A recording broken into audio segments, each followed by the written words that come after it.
Good morning, dear sisters, and to all presentation people who may be watching this. It's an honor to be here with you, even from across the ocean. I wish I could be in the room with you all today to see your faces and to feel that unmistakable presentation warmth. But distance has never dimmed our light, and Nano's lantern was never meant for one street or one city only. It was meant for the world. My name is Jessica Dewhurst, and I'm the new Executive Director of the International Presentation Association, also known as the IPA. I've been asked to share about my personal background and involvement in justice work prior to joining the IPA, and what inspired me to share Nano's story globally. And most importantly, I've been asked to speak about the broader scope of IPA's global reach and where we're heading as an international community. My background is one interwoven with the struggles and triumphs of the incredible nation I was born into, South Africa. I was born during the apartheid regime, a horrific, dehumanizing, and profoundly unjust system of racial oppression and segregation. During this time, it was illegal for Black and white South Africans to marry or to even fall in love. It was illegal for people of color to live in certain areas, to attend certain schools, to vote, to own land, to even enter white-only areas, spaces like beaches, buses, restaurants, hospitals, and even park benches. It was illegal to protest, to speak out, to gather freely, and to question the government's authority. Families were torn apart, people were imprisoned, tortured, and killed simply for believing in equality. And yet, through the darkness, there were sparks of extraordinary courage. I was part of a new South Africa, one that inherited the winds of revolution, a nation standing at the edge of immense change where struggle was giving away to hope and oppression was giving away to freedom. I grew up amidst the stories, the songs, and the spirit of transition, breathing the fragile air of a country just learning to call itself a democracy for the first time. Growing up, the message was clear that after everything South Africans had endured through colonization and apartheid, that we were finally free, finally equal, finally whole. We were the Rainbow Nation, as our beloved Desmond Tutu would say. As I grew older, however, what I saw didn't really match what I was being told. Because if we were equal, why did my skin color still decide the opportunities I received? If we were free, why were we still so trapped by poverty and violence? And if we were one nation, why did my voice still hold more value than others? That's when I began to realize that freedom can't be declared by politicians. It must be built by people. And justice doesn't arrive through elections. It's lived every day through courage, compassion, and conviction. And so I went to where the pain was. I listened, I learned, I walked through communities across my country and across our continent, through townships and rural villages, prisons and classrooms, through places where hope was fragile but alive.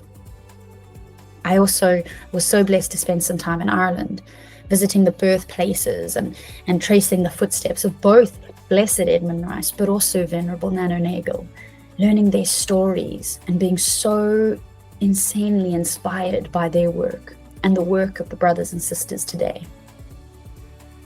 I was blessed to travel and work across the world, and it was during these times that I saw what true power really looks like. A mother protecting her child, a teacher who refuses to give up on her students, and even a boy who chooses peace over revenge. A community that rises together through tragedy.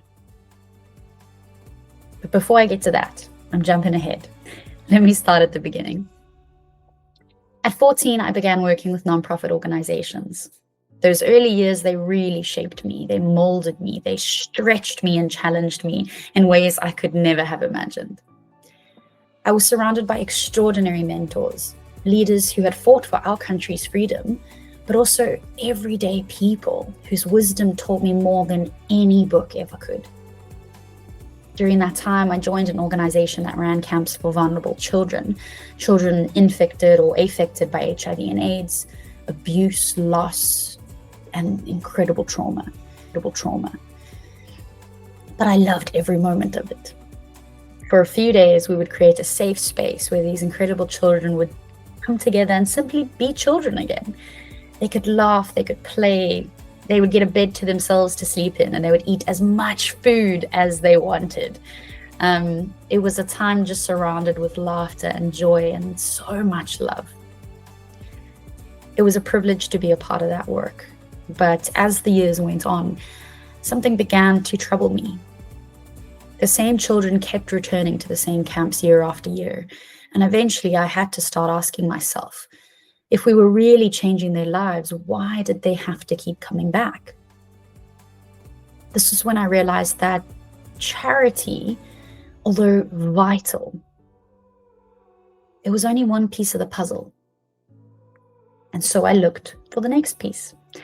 I went to the United Nations. I was trained by the Christian Brothers, and I threw myself into advocacy, working to influence governments, to reform laws, to ratify human rights conventions, and really to strengthen international protection mechanisms. That was my goal. And we succeeded, at least on paper. Some governments listened, some laws were amended, some policies were passed. But when I visited those countries afterwards, I saw that nothing had truly changed on the ground. The laws had changed, yes, but the people's lives had not. Once again, I realized then that the UN, as powerful as it is, was again only another piece of the puzzle. I came home to South Africa, tired, frustrated, and unsure where to turn to next. And then one night, everything changed. I was attacked by 4 men, one of whom was arrested. When I faced him in court, to be honest, I arrived ready to condemn him. I wanted to point my finger and demand justice. But when I looked into his eyes, something within me shifted. In that moment, I felt God reveal to me the true power and the true purpose of my calling. This man was a child of God. Broken, yes, but beloved. He was not born a criminal. He was born into a system that had failed him long before he ever failed himself.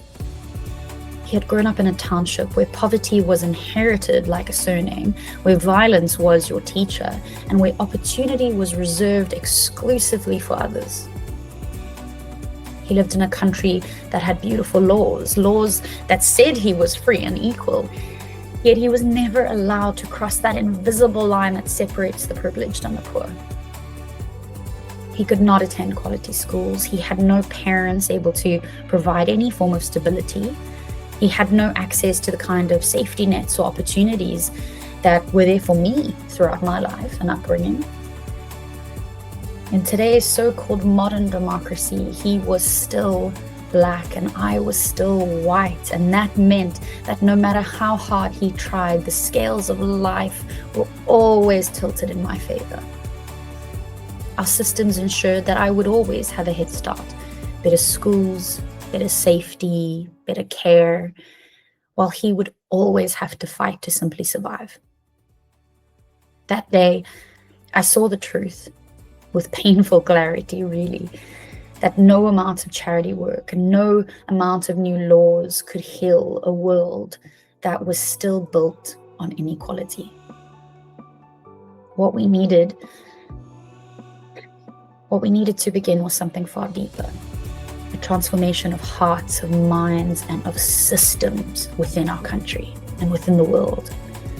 We needed to begin with people, with everyday human beings, mothers, fathers, teachers, children, learning to believe in human rights, and not only for themselves, but most importantly for others. We needed to help people recognize their own worth, their own power, and their shared responsibility to stand up for what is right. I knew that if we could awaken that courage, if we could empower people to live those laws into reality and to confront the root causes of injustice, then we could finally begin building the world we were promised and the one we all deserve. Those experiences and that conviction, that became my lantern. And that lantern led me to found Justice Desk Africa.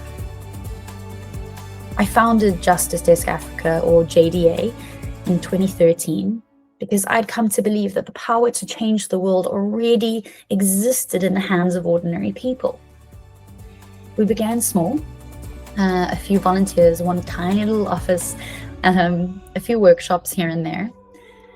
But today we are a massive team. We work across 9 African countries, and we've reached over 2 million people. We train teachers and police officers to defend children's rights. We work in prisons, turning cycles of violence into stories of redemption. We mentor young boys to stand against gender-based violence and to become protectors of women, girls, and the queer community. We empower girls to lead, to know their worth, and to walk tall, to bring human rights education into schools, into townships and rural communities, because justice belongs to everyone, not just those who can afford it. Across Africa, I've been so blessed to see miracles. In Sierra Leone, after the mudslide disaster, women who had lost everything built a school from rubble. In Zambia, a group of teenage boys turned their gang into a leadership youth collective. Wow. In the Gambia, children who once feared soldiers and police now called themselves human rights defenders.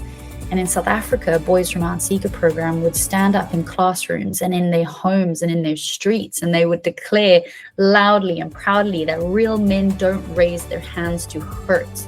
They only raise them to protect.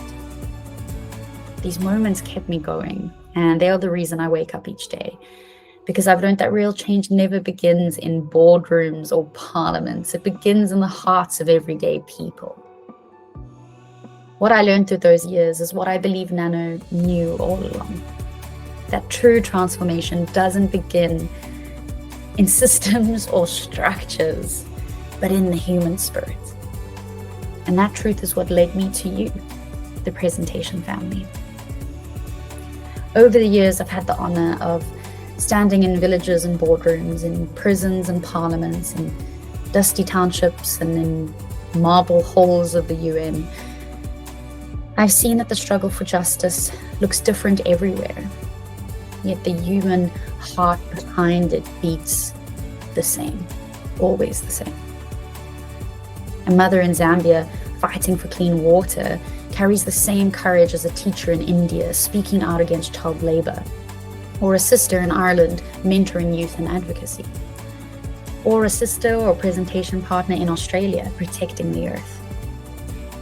Through my work, I've been invited to brief the United Nations Human Rights Council, to meet global leaders, to join the Nobel Peace Prize laureates in conversation about freedom and dignity. But every time I stand on those stages, I remember where I come from. The children at those camps, the young men learning to choose peace, and women rebuilding their communities with their bare hands. Because their light and their courage is the reason I do what I do. After more than a decade of leading Justice Desk Africa, I could feel that God was calling me to do more, to connect with kindred spirits across the whole world, really, who, like me, believe that transformation must be rooted in both justice and faith. And that's when I met Nano Nagle and the Presentation Sisters. When I first learned about Nano, I recognized her spirit immediately. She saw injustice in her own city and refused to stay behind closed doors. She didn't wait for permission or power. With her lantern in hand, she walked straight into the darkness, and by doing so, she lit a path that continues to guide us centuries later. Her courage and faith felt familiar to me because I've seen the same light burning across Africa, in mothers, activists, teachers, youth who carry God's love in the hardest of places. Nano's lantern is not just a symbol, it's a mission. It tells us that faith without action is incomplete, and that compassion without courage is not yet justice. And that was why, when I was invited to serve as the executive director of the IPA, I said yes. Because what began with Nano in Cork has become a living global movement, and I wanted to help carry that flame forward. The IPA is a worldwide network of presentation people, sisters, associates, partners, working in over 20 countries now to defend human rights and dignity. Together, we advocate for women and children, for the earth, and for Indigenous and tribal communities. We stand for justice, both at the grassroots, but also on a global international scale. In Zambia, our sisters are building wells and teaching climate awareness. In India, presentation communities are helping young women access education and employment. In Latin America, they are accompanying families displaced by climate change. Papua New Guinea, presentation people are mentoring young leaders in faith and advocacy. At the United Nations in New York, we're using our voices and the lived experiences of presentation people so that they can be heard by global decision makers. Every report, every campaign, every act of service is another spark of Nano's flame, the same light shining through many different hands across 20 countries. We live in a time of great change and uncertainty, and the church is evolving. Our societies are shifting, and many of us may be wondering what religious life and mission will look like in the decades ahead. But what I see gives me hope. Across the world, presentation sisters continue to mentor, to pray, and to lead. Lay partners and associates are stepping up in courage and creativity. And young people are finding their own way into Nano's story and claiming it as their own. We are not witnessing the fading of the presentation story. We are witnessing its transformation. This is the sacred moment of passing the lantern, not to put it down, but to widen the circle of light. Each of us, vowed, lay, young or old, we are part of that same circle. And as we look into the future, the IPA is walking along 3 guiding paths. The first is advocacy and influence. We want to really focus on strengthening our collective voice at the United Nations and with other international partners to ensure global policy reflects gospel values of justice and equality. The second is grassroots empowerment, building networks of solidarity and support between presentation projects around the world, ensuring that no community ever stands alone. We are one global family. Formation and legacy is the third one. We want to be preparing new leaders, vowed and lay, to continue this mission with passion, with creativity, and with faith. Our task is to keep the light burning, not by repeating the past, but by reimagining it for our own time. People often call me hopeful, and I think when I think of IPA, I've heard a lot of people say, "Oh, IPA is very, very hopeful." But hope is not naive, it's radical. It is the stubborn belief that love still has power, even in the darkest of times. Nano's hope was radical. So was the hope of every woman who carried her mission across continents and through centuries. And that same hope burns today in you, in me, and in every person who chooses compassion over fear. When us as presentation people, when we walk among communities, when we sit and speak with global leaders, we carry your legacy with us. The presentation story is not confined to history. It is alive. It is embodied in countless acts of courage across the world, happening each and every day. As you move into your reflection time today, I really want to invite you to imagine Nano sitting next to you, as I often do myself. Her lantern glows softly. It's casting light over your hands. I want you to imagine her looking at you with the tenderness of someone who knows both suffering and faith. And she whispers to you, love one another as you have hitherto done. Then she places her lantern in your hands, and now it's ours to carry. Into schools, into shelters, into parliaments and prisons, into every space where light is needed. May we carry it with courage. May we carry it with joy. And may we carry it with the unshakable belief that God's love shining through us today still has the power to transform the world. From my heart and on behalf of our global presentation family, I want to thank you. IPA is not done. It is just getting started. And we will continue to grow from here, shining our light to every corner of the earth. And we are able to do that because of you. Thank you for your faith. Thank you for your love and for the light that you keep alive.